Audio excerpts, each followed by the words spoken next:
host, Ryan Miller, and for the past 15 years, I've helped hundreds of people to raise millions of dollars for their funds and for their startups. If you're serious about raising money, launching your business, or taking your life to the next level, this show will give you the answers so that you too can enjoy your pursuit of making billions. Let's get into it. In this week's episode, I bring on my dear friend Martin Saenz. Martin is the founder and CEO of a $50 million real estate income fund known as Bequest Fund. Join Martin and me where we discuss how he made millions in the mortgage space and how you could do it too. You don't want to miss it. Plus, you're going to want to listen all the way to the end where Martin opens up and reveals his opinion on the 3 key areas you need to look for when investing in private funds, bringing us all just a little further in our pursuit of making billions. Here we go. Hey, welcome to another episode of Making Billions. I'm your host, Ryan Miller, and today I have one of my dear friends, Martin Saenz. Martin is the founder and CEO of a $50 million real estate income fund known as Bequest Funds.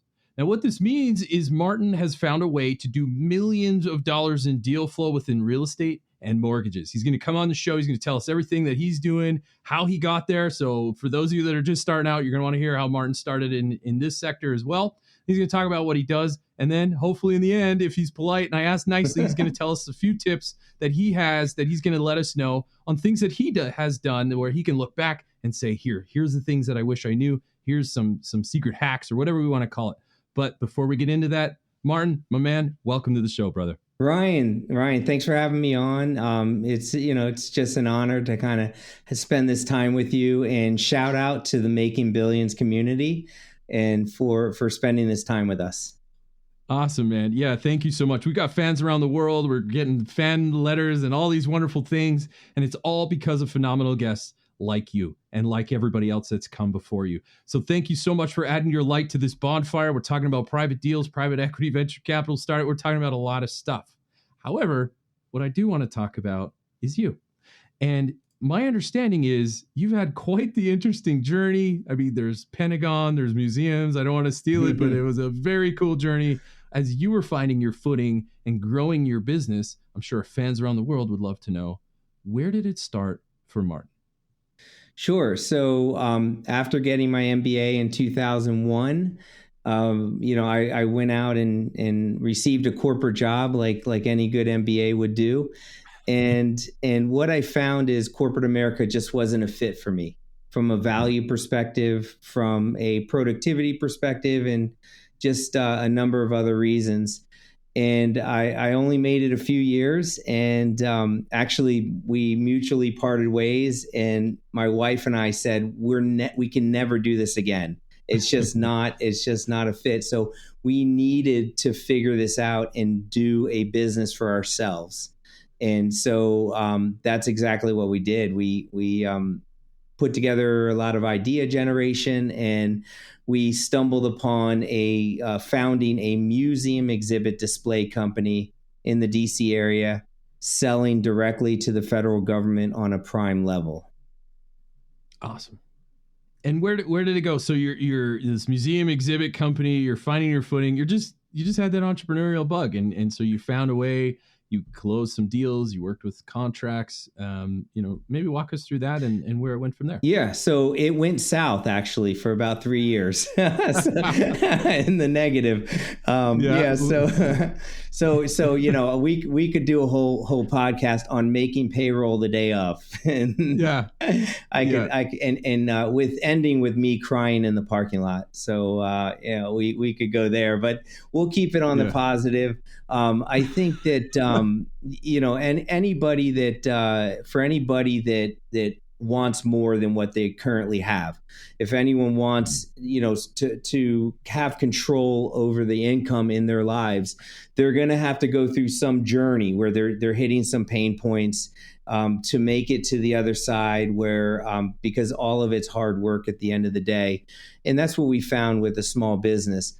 However, with the stick-to-itiveness and, and the perseverance, the hard work and so forth, we started landing government contracts. The Pentagon was our largest contract. And what we found is because we went right to the top, and we found work within the top agency of DoD, the top leadership building within DoD. We became good enough for every other federal entity, every other DoD facility, and so it paid off. And what we kind of said along the way is that we're not going to settle for crumbs. We're not going to settle for selling to small businesses. We're not going to settle for being a tier 3 player on a contract. We want to be direct with the end user and sell to the largest buyer of goods and services in the world, which is the federal government. And so that just kind of started our journey, and we started buying real estate in a few years later in 08, 09. And that kind of started our landlording journey as we were growing that museum business. Wow. And then my understanding is you exited a little bit on that deal. You were able to somewhat come out of that unscathed, even though you're crying in the parking lot. You managed to get an exit for a few $1,000,000, and then you got into mortgage note investing, correct? Yes, absolutely. But they were tears of joy, for the record, because I actually received a check in the mail an hour before payroll was due on a Friday. And so the check covered payroll. And so I was able to pay my team, which I didn't think I was going to be able to do. And so it was a mixed emotions. And, my wife remembers me saying, like, maybe we just need to get a job. Maybe you just need to quit. And, thank goodness for, I had let her know that, and she said, no, we need to see this through. And that's where good partners, good accountability partners are, and what they can do for someone, regardless of entrepreneurship, investing, and all that. It's just, you need some good voices in your ear as you're kind of going through things. But with mortgage note investing, after we sold our government contracting company in 2013, and I made a decision at that point, and the decision was to not work so hard for my income. Income, because when you're working, small business ownership, federal government sales, what have you, there's a lot of stress that comes along with the income that you receive, as lucrative as it may be. And so I said, we want income that's more passive. I'll actively engage in activity to obtain it, but it just needs to come with less stress. And the other thing is, my wife and I, we wanted to be more of service to society. We wanted to produce a good or service that just would have more of a positive impact in the world that we live in. And therein lies, what kind of 2 months after we sold the company, I was at a real estate investor group and ran into a mortgage note investor, and it's just the clouds parted at that point, and I was hooked. Yeah. So mortgage note investing, you started there, you made a few bucks, and I looked you up, man. You've got books on Amazon. I mean, you've really embraced this moment in your career, as you should, and it's paid off very well for you, I would say. But maybe walk us through that the book you wrote, and bring us up to current time. Yeah, absolutely. It's been it's just been a spiritual journey, and so before, earlier in the days, it was just about making as much money as possible, accumulating as much assets as possible, and so it was just superficial, and I lacked humility. I lacked these grounding elements that you need in your life. And when we sold the company, I was stressed. I was stressed out of my mind at that point. And I found a relationship with God at the point. So, that was kind of a turning point. So I began now looking less in terms of physical things, material things, and just looking more inward, like what satisfies me and how can I be of service to other people around me. And the beauty is that in mortgage note investing, I started the career buying distressed mortgages. And oftentimes you have two options when you buy a distressed mortgage. And these are mortgages where the homeowner hasn't made a payment in a few years. You can go and put the smack down on them with, through legal means, and foreclose and displace a family and obtain the property for resale purposes or some other exit strategy purposes. And you'll make out money. You'll make out well. Good capital gains play. People 2x, 3x their money within a year. Or you can go and work in a very compassionate way to connect with the homeowner, find out where they are today, find out what they can afford. You purchase the thing at a discount so you can make some concessions and figure out a midpoint to come to with the homeowner to create a loan modification, some type of creative plan that helps keep them in their home while creating a cash flow stream for yourself as an investor. And it's a longer play, but I'm not going anywhere. So I look at like being able to help a homeowner and then creating a 20, 30-year cash flow stream for myself and my company. And everybody wins, including the neighborhood and the macroeconomic, state of real estate as well. So it's just been very humbling, and it's just been an exciting journey from that standpoint. Yeah, incredible. So you went from museum exhibits and, tears of joy and selling it for a couple $1 million, and then in mortgage investing and writing books on, I believe it was an Amazon bestseller in its sector, correct? Yeah. So fast forward, a few years, I was self capitalizing all my purchases. I handled every phase of mortgage note investing, and I wrote about these phases in the books. There's 4 phases. There's a sourcing, acquisition. There is due diligence. There is asset management and portfolio management. So I was doing all those phases myself. And what it did is it allowed me to learn and also kind of grow from some of the weak points that I had. And what's interesting is I actually don't do any of those phases now today. I raise capital for a living. Go figure. But what I felt strongly about is that I had built systems that worked. The business became very profitable after figuring things out over a few years time period. And I felt that I need to share what I know to other people that may want to do this for themselves and start a note business for themselves. So I wrote the books with that intention, pouring my heart out, pouring what I know, the little that I know. And it hit like wildfire out of the gate on the first book, Note Investing Made Easier.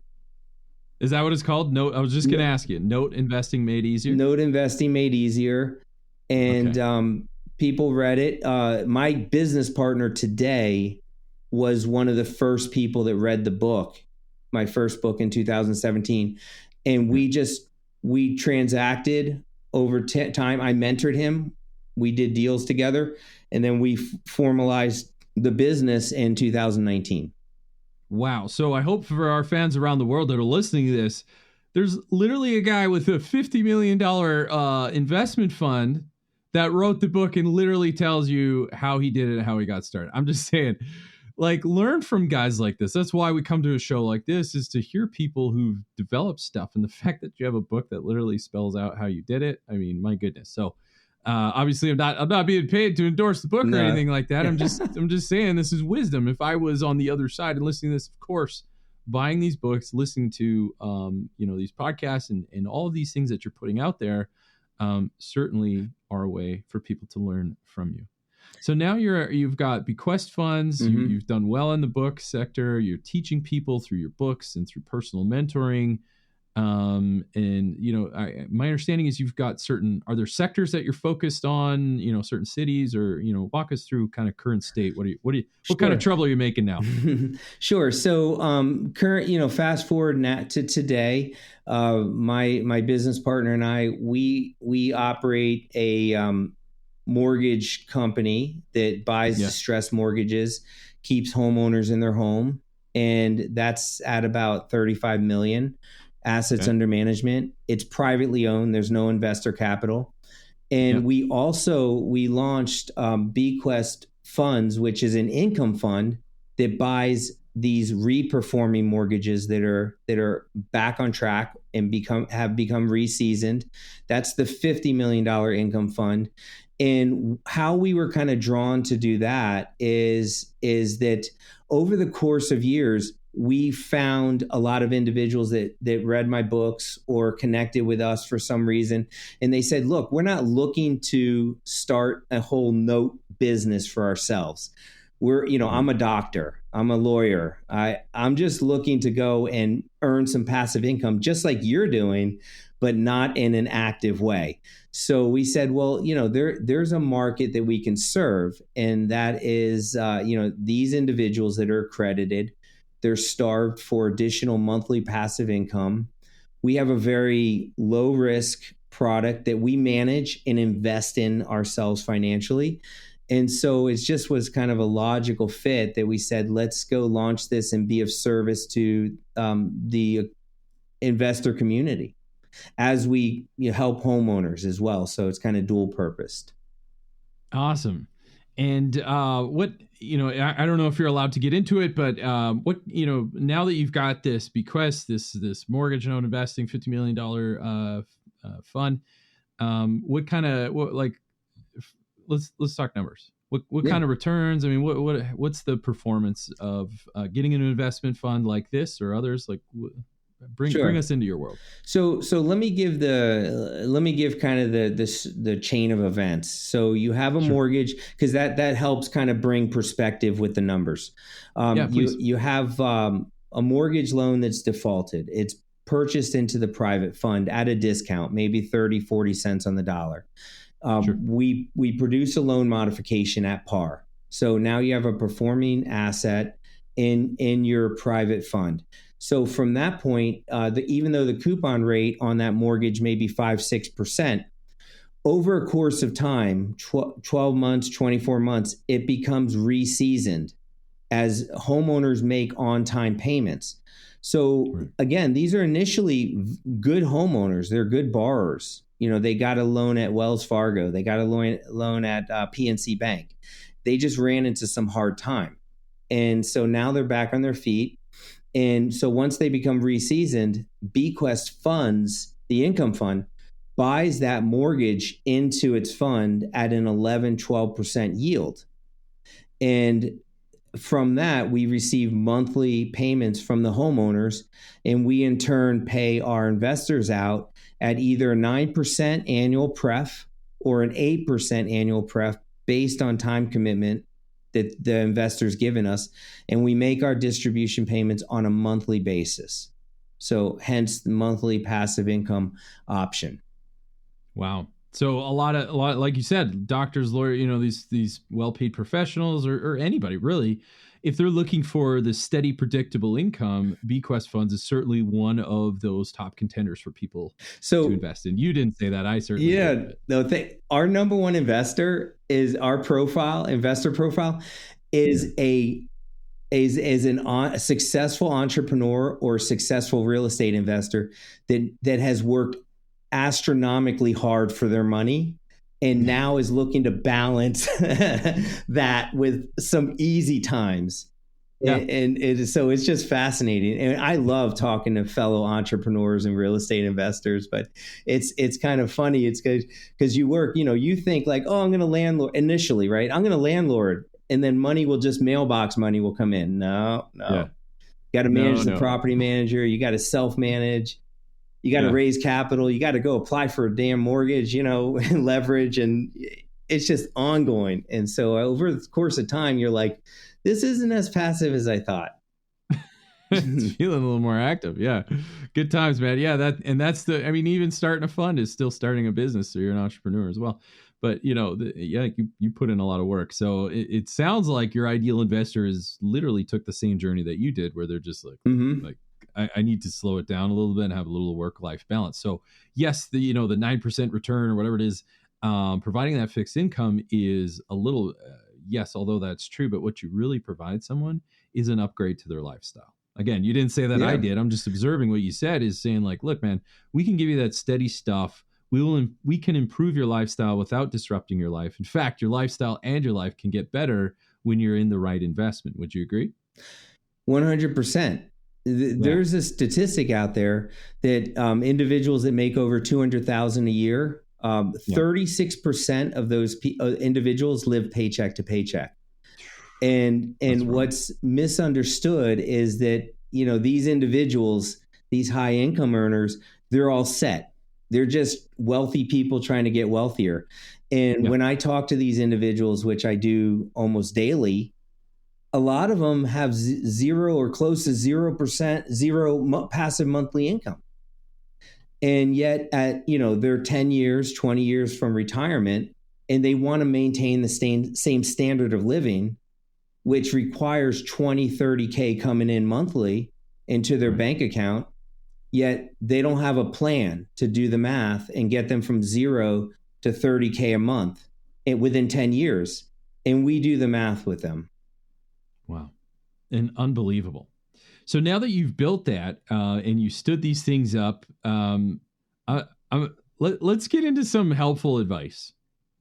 Yeah. So, what are some pointers, maybe some experience now that you're in this seasoned phase of your career?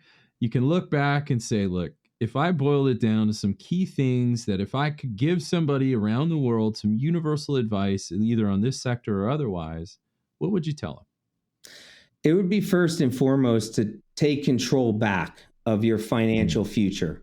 And whether at some point you've given away control to a financial advisor, wealth management company, Wall Street in some way, take control back.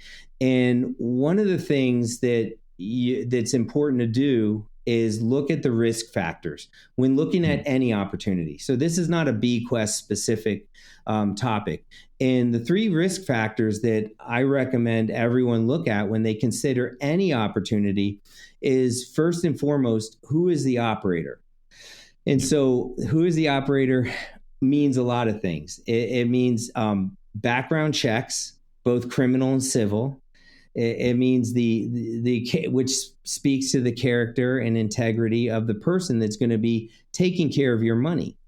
And as well as, how are they running the operations? What kind of past performance do they have?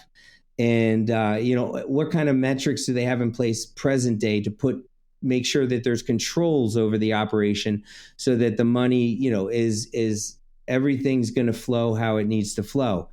And also, last but not least, do they have any of their own money in the deal? And that's very important because there's a lot of fund operators that they can't answer that question or wouldn't want to answer that question. And you want to know. And that goes to saying, like, even if you talk to a financial planner and they're like, oh, buy 100 shares of blah, blah, blah.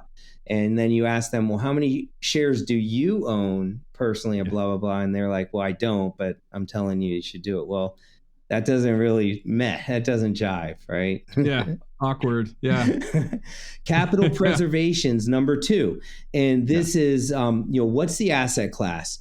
And one of the intentions when I wrote the book is that I'm speaking to someone who wants to set up a note business, but also to that individual that wants to learn about the asset class because they may want to invest passively in that asset class. So whatever asset class you want to invest in for passive income or active income or what have you, you should be a student of that asset class, and you should learn as much as you can. You should read books from thought leaders in the space, and so that way you can understand what kind of internal, external factors that could affect the performance of your fund and make sure that your capital is protected and you'll get your money back. It's one thing to get the return, but in other words, you don't want to lose your initial capital investment. And then last but not least, if the operator checks out and the capital preservation risk factor checks out, then cash flow. What is the cash? Does the cash flow meet your financial aspirations in terms of what your objectives are? And that's that's pretty much the easier one if it passes the first two tests. And what does it pay, how often, and then you can kind of get into velocity of money. I like to look at how many chain links you can put on passive income. So I have monthly passive income coming into myself personally, and then I actually roll that passive income into other passive income purchases on a daily basis. So I do daily dollar cost averaging. And so I've been doing that. Plus I actually divert money into precious metals and other stores of value as well. And I do this all on a daily basis because discipline is just part of like having a disciplined approach. But cash flow is very important because it allows you to make those moves. Yeah, that is incredible. So then you've literally built this cash flow machine that cash flows into other investments, and so naturally this machine just keeps diversifying and having more babies, we'll say. So so as we it's incredible. So as we round third base and we take it home, is there anything else you'd like our fans to know, like how to contact you, or anything at all, really? Sure. I'd like to say I'm just very passionate about, and I recommend anyone who's buying assets that you focus on what level of control you have over the asset, what level of influence you have with the operator, and make sure the investment cash flows. I've never been this whole stock market appreciation buyer. I think so many people, and I think that's driven education wise in our society, is you put your money in Wall Street. That's how you earn retirement money. And you buy low, sell high, and that's like strategy of hope, in my opinion. And you need more of a concrete plan. And so invest in assets that you have an understanding on, that you have some influence with the operators, you have control over, and the cash flow at the end of the day. That's very important. Anybody that wants to reach out to me can email me at martin@bequestfunds.com. I actually have, and I was just reviewing this with one of my employees today. We have a 25-person team, and they want to get their financial house in order. I have a really kick butt financial statement template in Excel format where I kind of really trick it out with passive and active income. If anyone wants that, they can email me and I'll send that out to them. I don't even care if you care about Bequest. I'm just passionate about getting this financial statement out to the world, because I believe whatever you do, it needs to start with having a living financial statement that you review on a weekly basis. Wow, that is absolutely generous, eh? First time you come bearing gifts for our fans around the world. So Martin Saenz, everybody, he lives a similar value that I do, is just be generous, help everybody, as much people as you can, however you do that, whether you start a fund, write a book, or just put your arm around someone and say everything's going to be okay, right? We all need those too, especially if you're an entrepreneur. So, in closing remarks, obviously none of this is financial or legal advice or anything. It's just opinion, right? Take it for what it's worth and clarify anything you hear. Do or don't make a decision either way, but don't do it off anything you hear here. Now, that being said, if you do follow Martin's opinion, looking at investments, if you're looking at investing in a fund, and I would argue a lot of this is really any investment, but again, that's just my opinion, but figure out who the operator is, who's the man behind the curtain. What are the operations, the controls? Do they have their own money on the game? Like, do they share the risk with you? How does this thing check out? So really understand the people. So things that are outside of maybe the P&L statement. And then capital preservation, understand the asset class. I do remember Warren Buffett saying one of the biggest risks that you're going to face is not knowing what you're doing. So in other words, like if you understand the asset class, you're already halfway there. If you don't understand the asset class, to Martin's earlier point, it's a bit of a risk. So make sure you understand what you're getting into. If you got to bring in legal, accounting, even read Martin's book, it doesn't matter. Just educate yourself and understand what you're getting yourself into. So education is a great equalizer. Make sure you use it. And then finally, look for cash flow, man. We need cash flow so your balance sheet can grow and it looks nice on paper, but at the end of the day, it's cash in your bank account that's going to move things forward. You do these things and you too will be well on your way in your pursuit of making billions.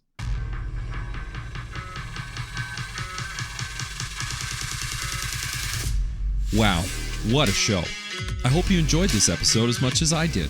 Now, if you haven't done so already, be sure to leave a comment and review on new ideas and guests you want me to bring on for future episodes. Plus, why don't you head over to YouTube and see extra takes while you get to know our guests even better. And make sure to come back for our next episode where we dive even deeper into the people, the process, and the perspectives of both investors and founders. Until then, my friends, stay hungry, focus on your goals, and keep grinding towards your dream of making billions.